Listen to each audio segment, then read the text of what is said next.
The last thing my daughter said before she hung up was, Mom, this is for the best. Then the line went quiet in a way that made the air inside my cheap motel room sit up and memorize me. A faux wood table, 2 thin towels folded like apologies, a window unit that coughed itself to sleep. This is where a woman who built a home for 43 years learns the shape of a night without her house. My name is Margaret. I am in my 60s, which is to say I have learned patience and mischief in equal measure. The morning my husband died, the light in our kitchen looked like it had heard the news first. I washed the same cup twice and then set it on a towel like a small ship. 3 weeks later, my daughter Victoria read a will out loud in my living room with a voice that thought it was a judge. Dad left the house to me, she said, and there isn't much cash. Then she gave me 40 minutes to gather what matters. I took my wedding ring, the recipe book with grease on the meatloaf page, and the key I had carried since the day the front door was new. I also took a feeling, the kind that says, something is crooked you can't yet name. I lay on the motel bed, listening to the ice machine argue with itself down the hall, and thought about the first time I saw the house. It was not pretty. It was honest. Studs like ribs, floors that squeaked questions, a yard that needed a good listener. Thomas, my husband, stood in the doorway and said, we could make this sing. He was a man who measured twice and only raised his voice to call the dog. We papered the dining room with coupons and courage. We painted ceilings at midnight, laughing in a whisper because laughter when you're broke is a secret you don't want the neighbors to steal. We planted a tree out back that grew the way good marriages do, quietly, toward the light, without asking permission from anybody's storm. Victoria came 7 years later, all cheeks and appetite, the kind of baby who believes clapping is a language. We clapped. We clapped for steps, 4 words, 4 Tuesdays, 4 teeth. She grew into a girl who liked a spotlight's warmth and never asked who paid the electric bill. When high school turned her into a person with zip codes for opinions, Thomas said, don't worry. The world will teach. The world took its time. Grief entered the house like fog. Thomas's chair preserved his shape. His screwdriver on the sill waited for instructions. I made lists because lists turn sorrow into errands. Pay property tax. Cancel the magazine the man has been meaning to stop since last Christmas. Find the will. The will. Thomas had said, a month before the hospital forgot how to be hopeful, if anything happens, talk to Mr. Adler. He tucked an envelope into the back of our recipe book like a substitution you only make if the store is out of the first ingredient. But the day Victoria read out her version of the future, she said the words came from Adler's office. It's simple, she told me, smiling the way people do when they've practiced in the mirror. Dad wanted me to handle things. Handle can mean many things, but in her mouth it sounded like the opposite of care. Do you know the difference between being broke and being discarded? One is an empty wallet. The other is a hand that doesn't reach for you. I had $312 in my purse and a phone that knew how to ring. Victoria texted for my bank PIN so we can automate your bills. She asked for my social to fix your benefits. She told me I could stay at the motel until we figure out the rest, and the way she said we felt like a room I wasn't allowed to enter. I stared at the popcorn ceiling and counted what I knew for certain. The cup at home would still be on the towel, the tree out back would still be leaning toward the kitchen window at 5, and the man I married had a way of making plans you only noticed when you needed them. I lifted the recipe book from my bag, felt for the crust of flour at the edges, and found the envelope by touch, the way you find a friend in a dark theater, familiar, steady, exactly where it promised it would be. If any of this sounds like your kitchen, if you know the strange weather of being told you're overreacting when the ground has already moved, leave me one small word below, here, listening, begin. I want this to be a porch where our chairs stay out in all seasons. And if you want to walk with me to the lawyer's office in the morning, you can subscribe. We don't shout around here. We set the kettle on and tell the truth. The motel clock blinked at me as if it was trying to remember a time it liked better. I slept with my shoes beside the bed, a habit from the years when storms sometimes asked you to move faster than you wanted. Tomorrow, I told the recipe book. We'll see who signed what. Mr. Adler's office smells like lemon oil and old arguments that chose to end politely. He has the kind of desk that remembers 100 hands. His assistant brought me water without asking if I wanted it, a kindness older than paperwork. I gave him the envelope. He turned it over the way a careful man approaches a door he expects to open. Inside was a letter in Thomas's hand, upright, tidy, a little impatient with unnecessary loops, and a second envelope marked, "For Adler only if needed." "I believe we are needed," Adler said, smiling without showing his teeth. Thomas's letter to me was not long. He wrote that there would be people who mistook my softness for permission, that grief makes you a lighthouse and thieves sail by lighthouses as much as sailors do. He told me there was a second will filed under seal with the court, filed the day after he got his prognosis, executed with witnesses who sign slow and spell their names in full. The copy in Adler's drawer matched the court's, the house, to me, a portfolio, boring and beautiful, that added up to more zeros than I had ever stood next to, $33 million in instruments so dull they glittered only to people who count correctly. "This money is clean," Thomas wrote. "You will not have to defend it, but I will tell you what I can because you deserve sleep. Years ago I cooperated with the FBI on a matter that wore suits and made speeches.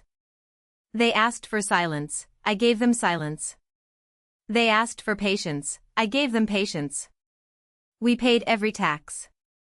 I kept receipts long after God asked for my company more than the IRS. If anyone asks, call Agent Rivera. She will remember my name." I sat there with the letter in my lap and felt two feelings that disagree with each other for sport. Relief. And the kind of ache you get when someone loves you in a way you only understand after they've left the room. Adler slid across the forged will Victoria had waved like a flag in my living room. "Not our paper," he said. "Wrong font. Wrong middle initial." A notarization from a man who stamped a document the day he was at his daughter's wedding across town. Public records make good alibis for the truth. More than that, Thomas had included a clause that lawyers call in terrorem, which is just Latin for, if you try to break this with bad behavior, you break your own share. Victoria's portion, $10 million placed in a separate trust with rails on both sides, was contingent on one ancient thing we don't build enough of anymore, kindness. The clause was plain. Any act of fraud, coercion, elder abuse, or misrepresentation towards my wife shall disqualify the beneficiary and divert her share to charitable purposes named herein. There is justice that arrives in boots. There is justice that shows up in sentences and sits down without a sound. Do you want to press charges? Adler asked gently, as if the word itself might bruise. I want my house, I said. I want my name back where it belongs.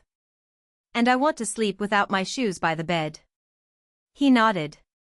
We can do that. But Margaret, this will be work. It will be slow. You will be called dramatic and confused by people who can't spell either word. He picked up the phone and asked a woman down the hall to come in. This is Detective Hahn, he told me when she arrived. She has a file with the long name, but we will call it what it is, elder abuse and fraud. They taught me the dull verbs that save a life. Freeze.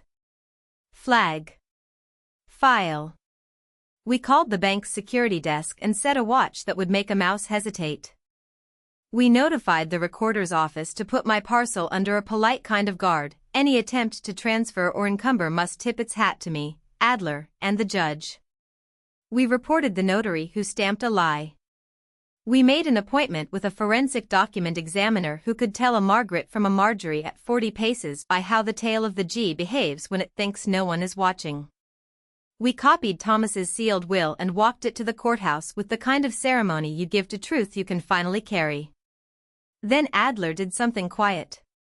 He called a number and said a name I recognized from Thomas's letter. Agent Rivera arrived 2 hours later in a suit the color of a bruise healing. She did not swagger. She did not blink at the number in the portfolio because men with numbers had stopped impressing her 10 years ago. She read Thomas's letter the way you read a postcard from a country you used to patrol. He was good, she said, not smiling, not smiling. He kept his word. So will we. She told me the thing my shoulders didn't know they needed: this money is clean. You will not be prosecuted for the honesty of a man who cooperated so others could be. The days that followed were a kind of delicate war. Victoria texted that she had made arrangements with a buyer for the house before the market turns. I replied that the house was not for sale. She wrote that she had power of attorney. Adler faxed a letter reminding her that forging one makes a person learn new words at the courthouse. Her husband called from a number that wanted me to believe it was concerned. He spoke of logistics, of placing you somewhere appropriate. Appropriate is such a dangerous word in the wrong mouth. I told him all arrangements would go through counsel. He sighed the sigh of a man who has spent his kindness on himself. At night, back in the motel, I practiced the muscle of stillness. The vending machine breathed. The neighbor sneezed like a confession. I rolled Thomas's ring in my fingers and thought about the first roast we ruined together because we trusted the oven before we trusted our noses. Do you think love lets you keep anything for free? Do you think a mother is required to go broke to prove she remembers the day you needed your shoelaces tied? If you're here and some part of your name has been rented out by someone else, tell me one small discipline that steadies you: 3 facts at breakfast, a walk around the block, a note to yourself that starts with "I understand." Put it below. Someone who needs your borrowed courage will take it home carefully. And if you want to keep walking, quietly, with good shoes, come with me. The long turn is next. Turning is a sound before it's a choice. The first sound was my key entering my own lock after Detective Hans supervised a simple thing: a locksmith, a form, a signature that belongs to its hand. The house smelled like dust waiting for an invitation. I set my purse on the counter the way you greet a relative who has learned boundaries. I put water on for tea. The kettle remembered me immediately. We did not kick down doors. We accumulated proof until proof felt bored and wanted a nap. The forensic examiner, a woman with calm wrists, spread samples beneath a lamp and spoke in a language I understood better than I expected. Your husband's signature leans into the future, she said. The forgery leans backward like a tired thought. She circled the tremor in the a nervous hand can't hide. She measured the pressure at the end of a line where a liar lifts the pen and your truth doesn't. She gave us a report that made lying look underdressed. Detective Hahn taught me to keep a small notebook. Start it like this, she said, writing the date and the time with a colon that knew how to keep its mouth shut. Every call. Every message. Every person who knocks and forgets to breathe normally. You don't need to perform. Just record. I recorded. Victoria's texts became more urgent, then sweet, then sharp, then silent, then, predictably, sweet again. Her husband's voicemails used the word reasonable more than any friend of mine ever had. We can make this easier on everyone, he said, which is a dark way of naming the pressure he preferred. Agent Rivera met us in Adler's conference room that has a view of a red brick wall and still manages to feel like sunlight. She laid out a plan as simple as a recipe. Ingredient 1, a clear on-paper record that the fake will had been used to extort, to eject, to access. Ingredient 2, a controlled meeting where the people who wanted my house and my money would say the quiet part with their faces pointed toward devices that know how to remember. Ingredient 3, the boring phone calls with banks and brokers and bureaus that end with words like restored, corrected, unfrozen. We're not here to blow anything up, she said. We're here to teach paper to tell the truth and let consequences dress themselves. I slept in my house again.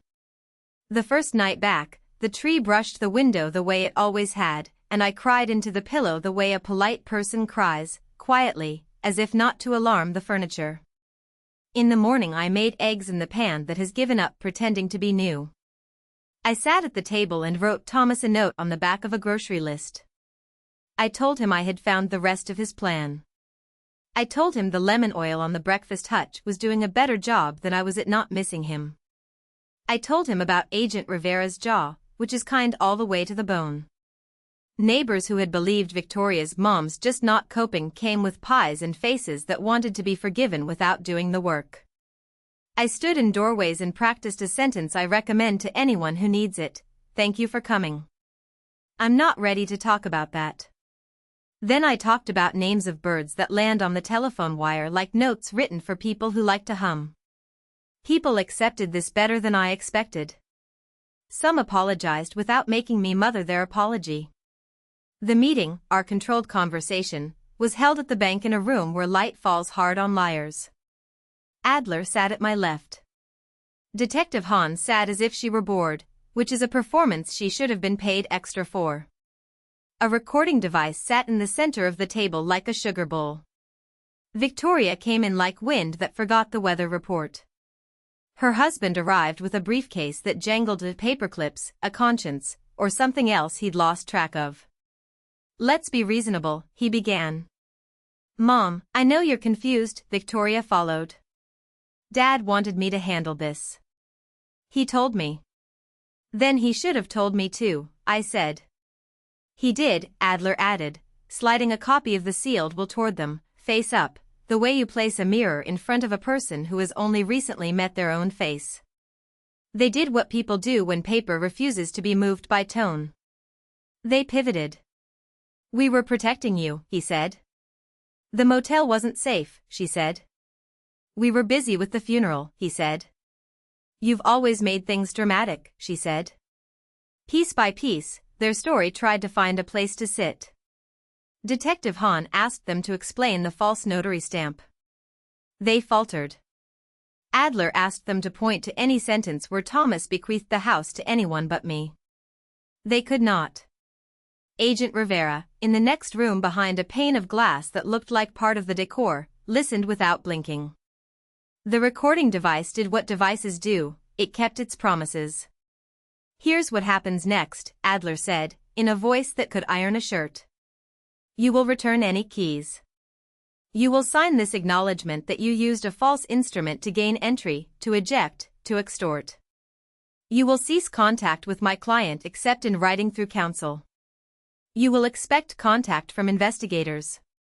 You will not touch one dime that belongs to this estate unless the court says your hands are clean enough to hold it.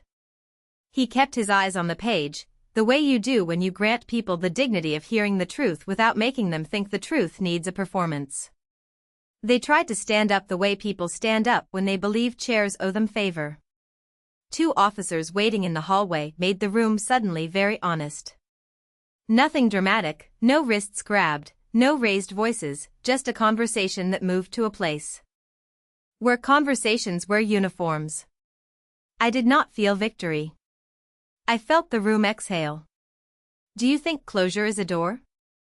Sometimes it's a window you finally remember how to open.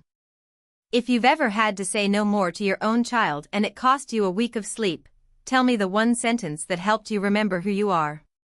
Put it below. And if you need to know what I did with $33 million besides pay the light bill, come with me. The answer is less glamorous and more useful than anyone on television will ever admit. You would think money changes the air. It doesn't. It changes the calendar. I stopped thinking in emergencies and started thinking in projects I could name without apologizing. First, the house, a roof that deserved gratitude, a furnace that wanted to live another decade, a kitchen where the grout remembered every holiday. I hired people who know the difference between expensive and good.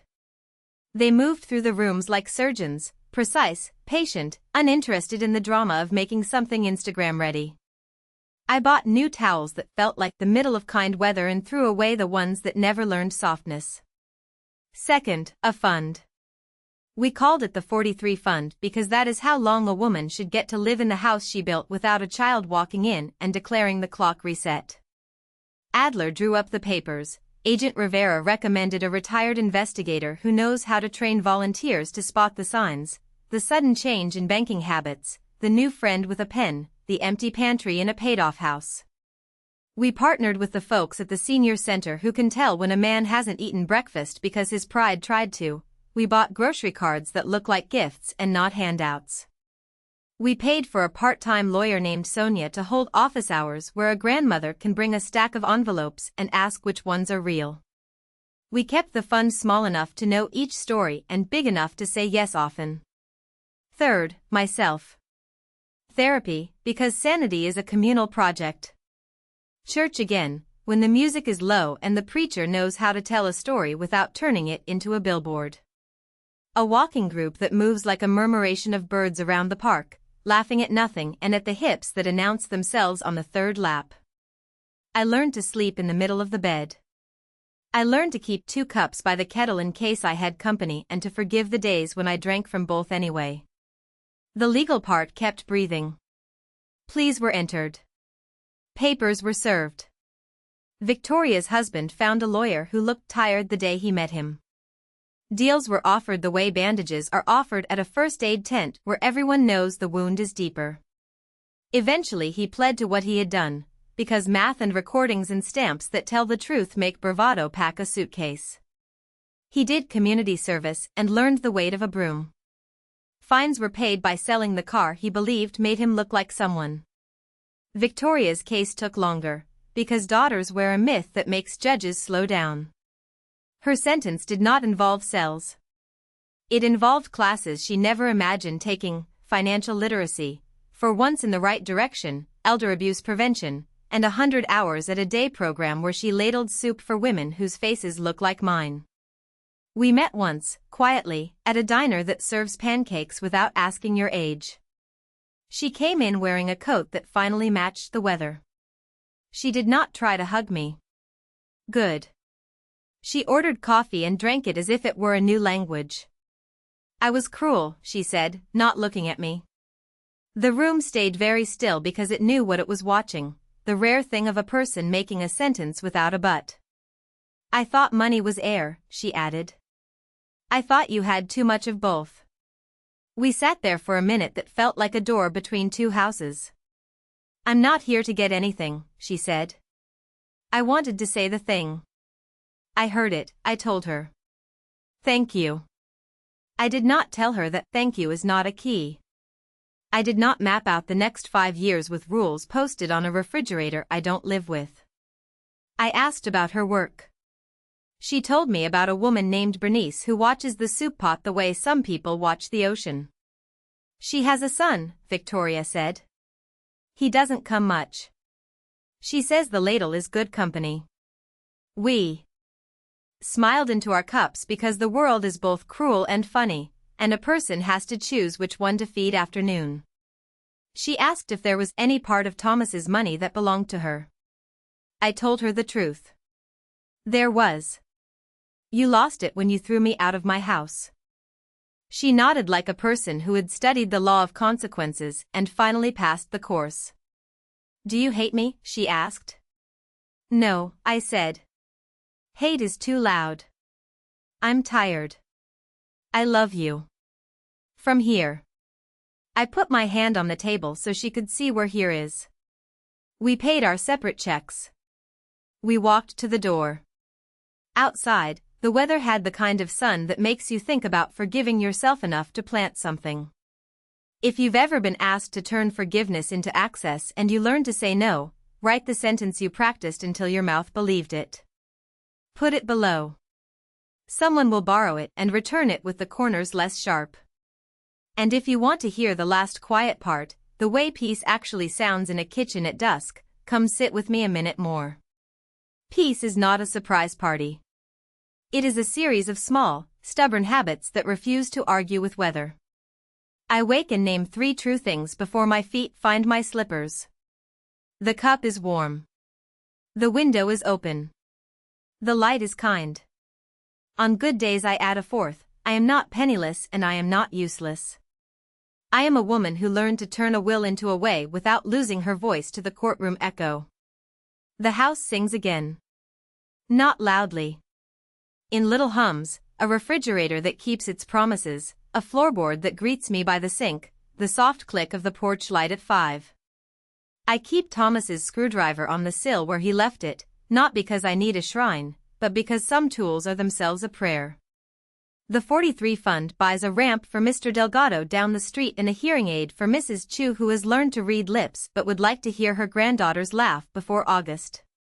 We hold paper days at the senior center where we sit at folding tables and open envelopes together, one by one, and the sound of lies getting corrected is quieter than you'd think. A pen, a stamp, a thank you to the clerk who knows how to speak human. Agent Rivera sends a card in December, signed with the kind of handwriting that does not ask to be praised. Adler brings me a lemon bar wrapped in wax paper every time he wins a case where a man with a briefcase learns about the clause he didn't read. Detective Hahn sends a photo of her garden, tomatoes lined up like a jury that finally got it right. I keep these in a drawer labeled proof of kindness, because evidence shouldn't only be for trouble. Sometimes, on Tuesdays, Victoria meets me at the community center. She helps stack chairs. She keeps her mouth quiet when women tell the long version. She writes a check once a month to the fund, not for absolution, there is no receipt for that, but because muscle grows where you use it. We are learning a new grammar. No imperatives. Fewer interrogatives. Declarative sentences with simple subjects. I came. I listened. I left the door closed and the porch light on. Do I think Thomas would be proud? Yes, but not of the money he left me safe. He would be proud of the way I rinse the cup and set it to dry and do not check the lock twice unless I want to. He would be proud of a lemon tree that refuses to be hurried. He would be proud that I learned to let silence be a room, not a punishment. He would be proud that I made a fund with an ordinary name and a surprising effect, fewer women sleeping next to vending machines because someone loved a signature more than a mother. If this story put a hand on the middle of your back and helped you stand up at your own sink, leave one word so the next person knows where to step. Here. Beginning. Enough. Tell me the small practice that keeps your name belonging to you. 3 facts, a walk, a phone call to the one friend who always answers before the second ring. And if you want to sit with me again, subscribe. Not for numbers. For company. For the relief of hearing somebody say what you lived, in a voice that neither shouts nor shakes. At dusk, I open the window above the sink and let the tree whisper its old advice. The cup is warm. The window is open. The light is kind. Somewhere, a woman at a motel hears an ice machine sigh and wonders what tomorrow will bring. I hope she finds an envelope that tells her she wasn't wrong to believe in herself. I hope she meets a desk that smells like lemon and law. I hope she learns that money can be boring and love can be patient and revenge is just another way to stay awake. I hope she sleeps. I hope she wakes and remembers, the house you built is not only made of wood. It is made of sentences. It is made of names. It is made of the way you refuse to let somebody else decide your price. I turn off the light. I leave the porch lamp on. I speak one more fact into the room before I go down the hall. I am Margaret. My home is mine. My worth is not a vote. The night agrees.